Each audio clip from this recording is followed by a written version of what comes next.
बिस्मिल्लाहिर्रहमानिर्रहीम। अस्सलामु अलैकुम। उम्मीद करता हूँ आप खैरियत वाफिस से होंगे। आज जो हम लेक्चर देखने जा रहे हैं वो इम्पोर्ट के हवाले से है कि इम्पोर्ट में जो जीडी बनती है उसके अंदर यूनिट वैल्यू हम कैसे निकालते हैं और डिक्लेयर वैल्यू क्या है, एसएस वैल्यू क्या है।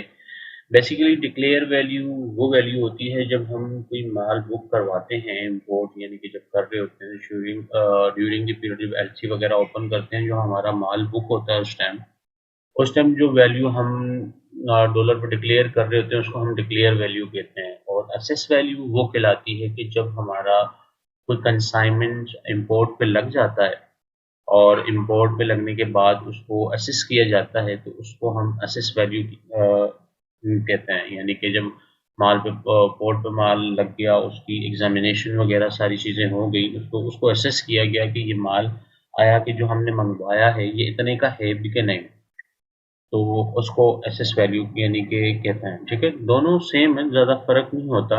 अब देखिए आपके सामने declare value and SS value, unit value में सेम सेम अमाउंट नज़र आ रही होगी। ठीक है, तो यूनिट वैल्यू निकलती कैसे है, बेसिकली इसको हम आज देखेंगे। हम छोटे छोटे इसको टुकड़ों में लेके चलेंगे ताकि कंफ्यूजन ना हो। जीडी है, जीडी के हवाले से तो कॉस्टिंग के हवाले से पूरी इसमें हम लेक्चर देखेंगे। तो सबसे पहले हम देखते हैं कि यूनिट वैल्यू को हम कैसे देखेंगे। तो हम एक्सेल पे आ जाते हैं। ठीक है जी, ये हम आ गए एक्सेल पे। और हमने क्या करना है कि अगर कि आपने किसी चीज़ की यूनिट वैल्यू निकालनी है तो यूनिट वैल्यू निकालने के लिए यूनिट,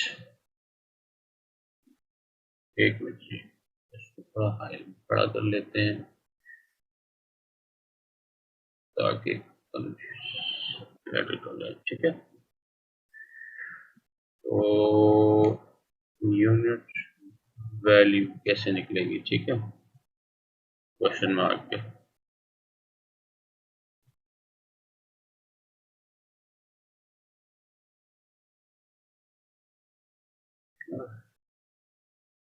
वैल्यू गलत हो गया भाई, वैल्यू एंड क्वेश्चन मार्क कैसे निकलेगी। किसी भी यूनिट वैल्यू को अगर हमें निकालना होगा तो सबसे पहले हमें पता होना चाहिए कि ये जो हमने एलसी ओपन की थी इस, तो ये कितने का माल था, यानी कि टोटल जो यूएस डॉलर है, यानी कि डॉलर में कितनी अमाउंट थी इसकी।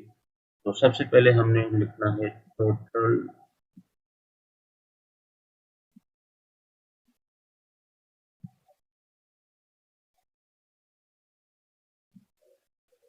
डॉलर, ठीक है, डॉलर अमाउंट, ठीक है, जो हमने एलसी ओपन की थी वो कितने की थी। तो टोटल जो डॉलर है वो था, देखिए सामने इधर आप टोटल वैल्यू के सामने भी मेंशन हुआ है, वो था 79555946 का। ठीक है, टोटल अमाउंट था ना 7956। ठीक है,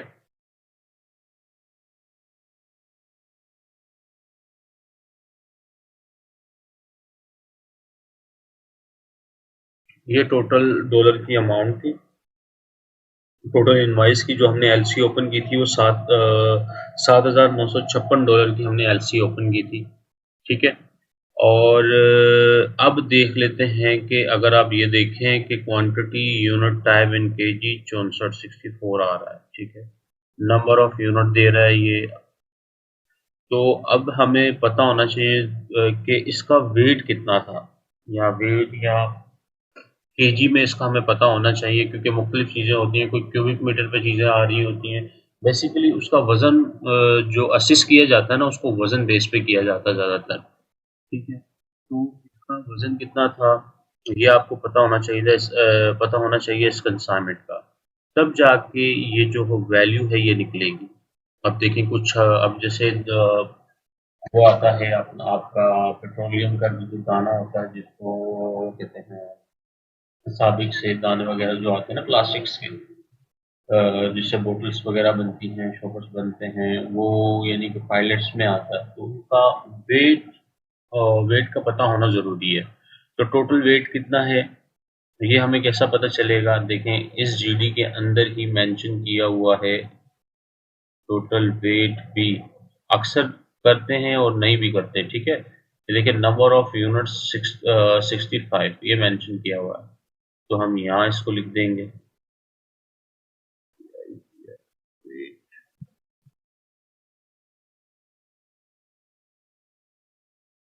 क्या था भाई? 645। क्या कर देंगे, इसको हम इससे डिवाइड कर देंगे, तो क्या वैल्यू आई हमारे पास? 1233 की, ठीक है। ये हमारे पास क्या आ गई? Unit value.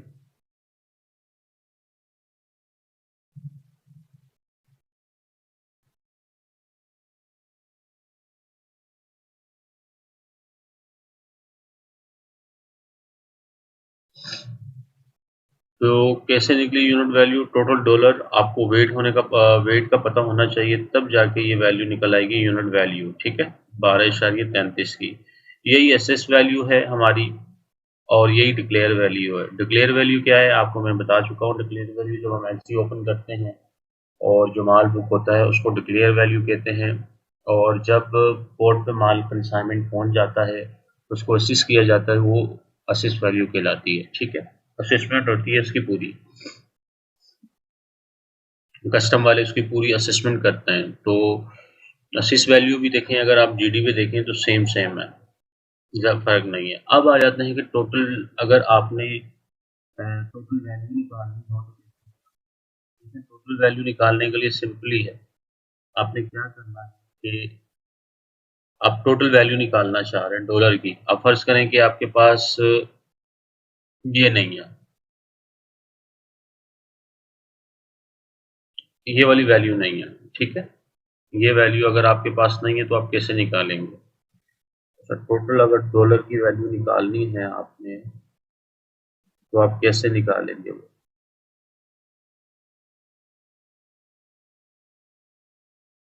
ठीक है,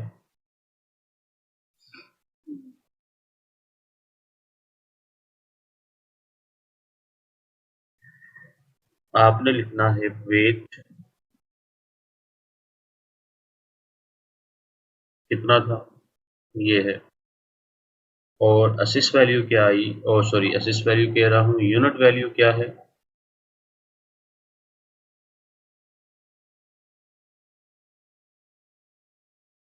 ये आई।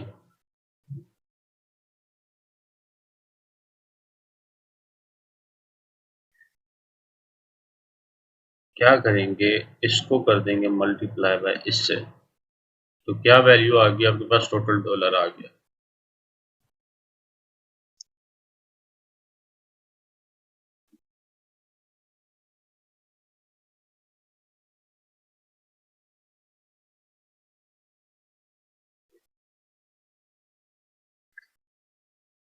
ठीक है, पहले हमने यूनिट वैल्यू निकाली, फिर हमने टोटल वैल्यू ऑफ डॉलर निकाली कि डॉलर वैल्यू कैसे आएगी, ठीक है। टोटल, ये इनवॉइस अमाउंट लिख देते हैं, एलसी अमाउंट लिख देते हैं,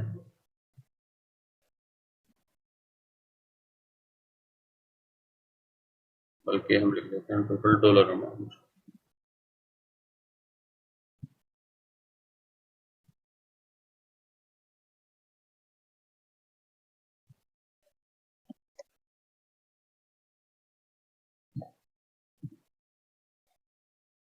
ठीक है, इसके बाद आ जाते हैं असिस्ट वैल्यू कैसे निकालेंगे। असिस्ट वैल्यू क्या होती है?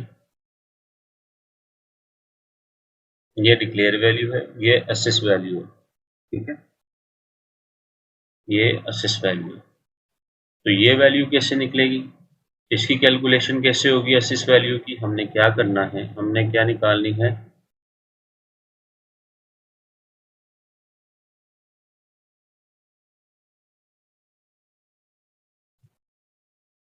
ठीक है,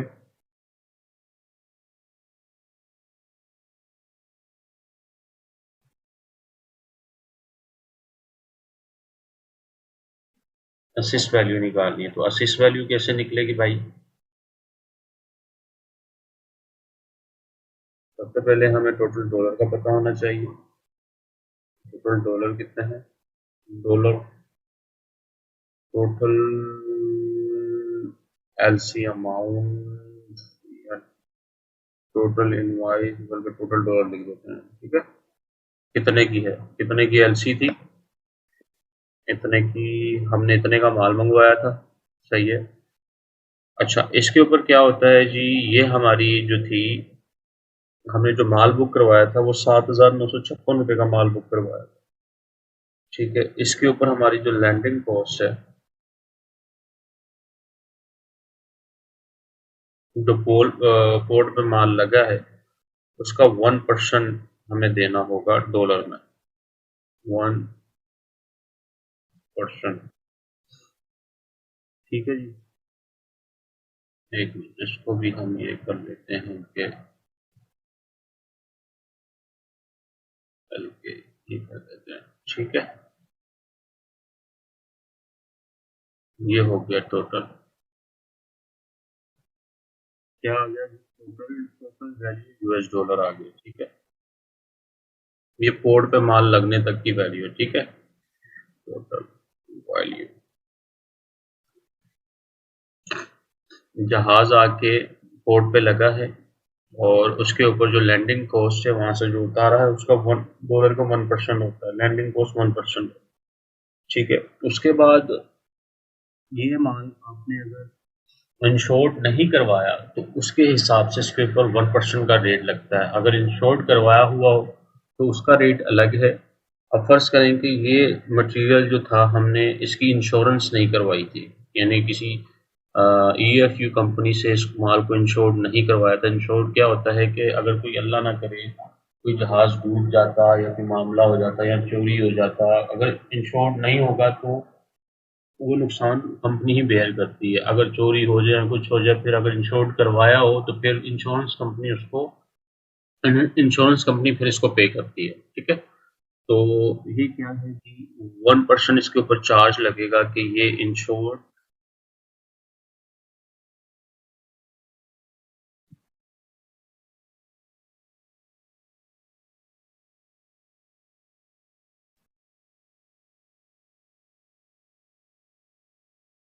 ठीक है। ये इंश्योरेंस, इसकी इंश्योरेंस नहीं थी तो इसके ऊपर 1% लग गया, ठीक है। टोटल कितने हो गए? तो ये टोटल अमाउंट, टोटल डॉलर हो गया, टोटल कितने का ये मटेरियल पड़ गया है? 8,115 का। ये अभी तक कहाँ पे है? ये पोर्ट पे है, पोर्ट पे उधर उधर उतरने तक जो है 8,115 का ये हमें मटेरियल पड़ गया, ठीक है। अब देखना है कि जिस दिन ये यानी कि कंसाइनमेंट पोर्ट पे लगा उस टाइम एक्सचेंज रेट क्या था डॉलर का, पाकिस्तान में एक्सचेंज रेट क्या था उसका, ठीक है। तो हम जीडी पे आते हैं, जीडी पे मेंशन किया होगा, ये देखें 221.90। तो उस दिन का जो एक्सचेंज रेट था डॉलर का पाकिस्तान में, जिस दिन माल मटेरियल लगा उतारा गया, तो 221.90,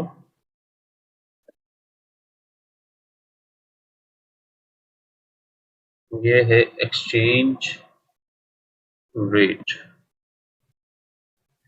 इससे क्या करेंगे, हम मल्टीप्लाई कर देंगे, तो कितनी वैल्यू आई? इस वैल्यू क्या थी?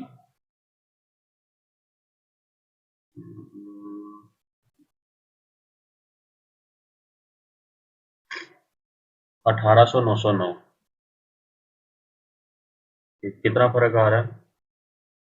18,909, ठीक है।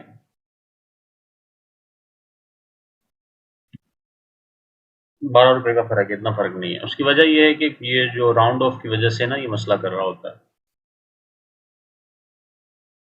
है। ये जो तो एसिस वैल्यू कैसे निकली?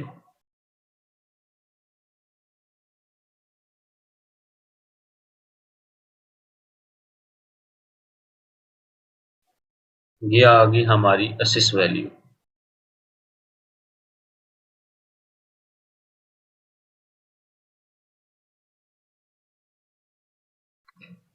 असिस वैल्यू हमने कैसे निकाली? देखिए हमारी इनवाइस अमाउंट क्या थी, हमने जो माल बुक किया था वो 7,956 रुपये का था। जब माल कंसाइनमेंट हमारा पोर्ट पे आया उसके ऊपर लैंडिंग कॉस्ट लगी 1%। तो 79 हो गया। 1% किसके ऊपर लगा? टोटल एलसी अमाउंट पे, जो भी एलसी की अमाउंट होगी जो आपने मटेरियल मंगवाया होगा उसके ऊपर 1% लग गया। तो इन दोनों को मिला के ये टोटल डॉलर बन गए 8,035 का। ठीक है, ये टोटल वैल्यू ये आ गई। तो इसको हम कर देते हैं ये। फिर क्या हुआ जी, अगर कि हमने मटेरियल को इंश्योर नहीं करवाया हुआ था, यानी कि उसका हमने इंश्योरेंस नहीं थी, तो उसके ऊपर जो थी 1% जो है उसके ऊपर लग गया। कि अनइंश्योर्ड था तो 1% सीधा सीधा उसके ऊपर इम्प्लीमेंट होता है। अगर इंश्योरेंस होती तो रेट अलग होते हैं। ठीक है, उसके ऊपर भी अलग से मैं आपको पूरी डिटेल में बताऊंगा कवर नोट के साथ कि किस तरह होता है, इंश्योरेंस कैसे की जाती है। वो अलग से पूरी डिबेट है, वो पूरा मैं उसकी कैलकुलेशन के साथ आपको समझाऊंगा इंशाल्लाह। अच्छा जी, 1% इंश्योरेंस के 1% है तो $80 ये हो गए। लैंडिंग कॉस्ट के $79 थे। तो ये मिला के तकरीबन जो माल हमें पोर्ट तक पहुंचा, पोर्ट यानी कि पे तकरीबन 8,115 रुपये का माल पड़ गया हमें।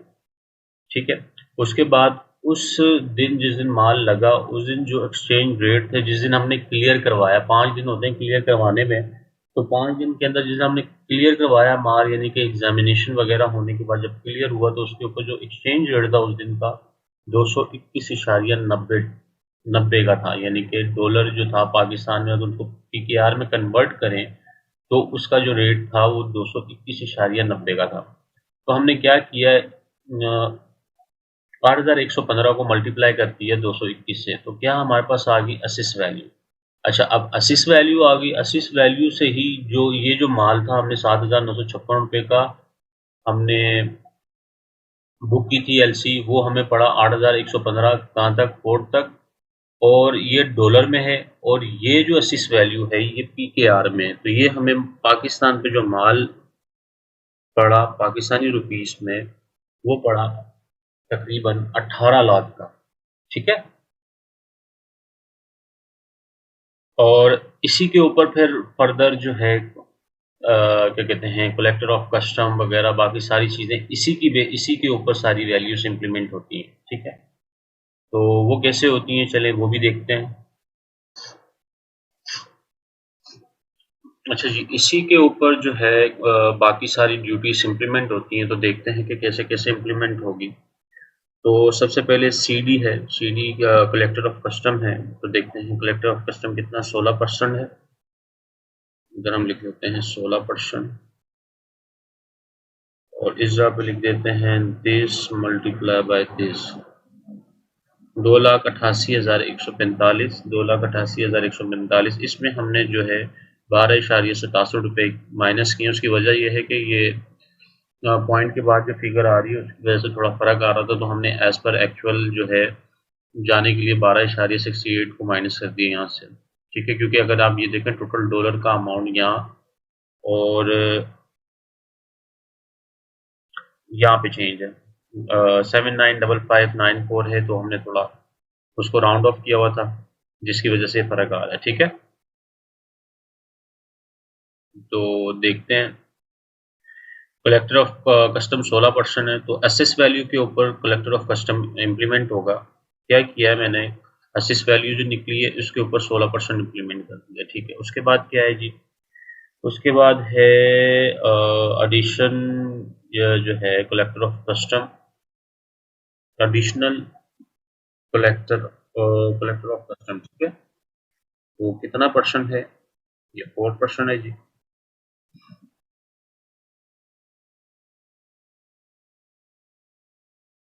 ये भी इसी तरह इम्प्लीमेंट कर देंगे इसके ऊपर। 72036 आ गया जी, 72036 हो गया। ठीक है, उसके बाद है जी आर डी, रेगुलेटरी ड्यूटी है। और डी कितनी है जी? 10% है।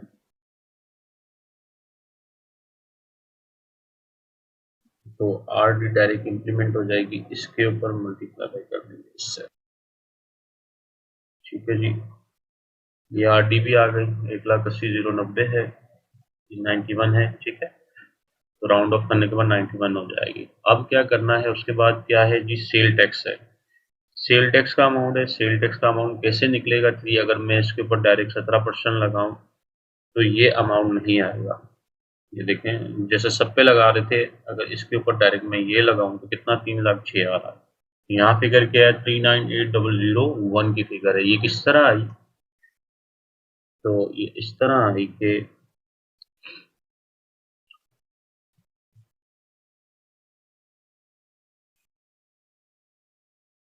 असिस वैल्यू प्लस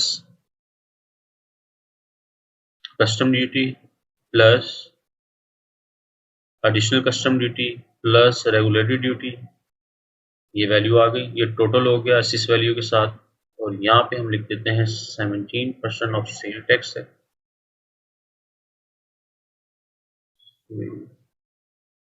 पूरा लिख दिया, एस टी है। ठीक है, दिस मल्टीप्लाई बाय 398,001। तो ये जो है, ये हमारी टोटल ड्यूटी है 938,274 की। होप सो ये इतना मुश्किल नहीं है, इजी है। तो टोटल ड्यूटी कितनी हमारी है, जो हमने ये फिगर पे करने के बाद जो हमने कस्टम को पे किया होगा, कस्टम को हमने ये पैसे पे किए हैं टोटल। इसमें इनकम टैक्स भी है, तो इस वाले मटेरियल के अंदर इनकम टैक्स नहीं है, और इसमें सिर्फ यही ड्यूटीज थी जो हमने कस्टम को पे की हैं। ठीक है, इस टॉपिक के हवाले से कोई भी आपकी क्वेश्चन या क्यूरी है, आप मुझे कमेंट सेक्शन में पूछ सकते हैं। अपनी दुआओं में याद रखिएगा। अल्लाह हाफिज़।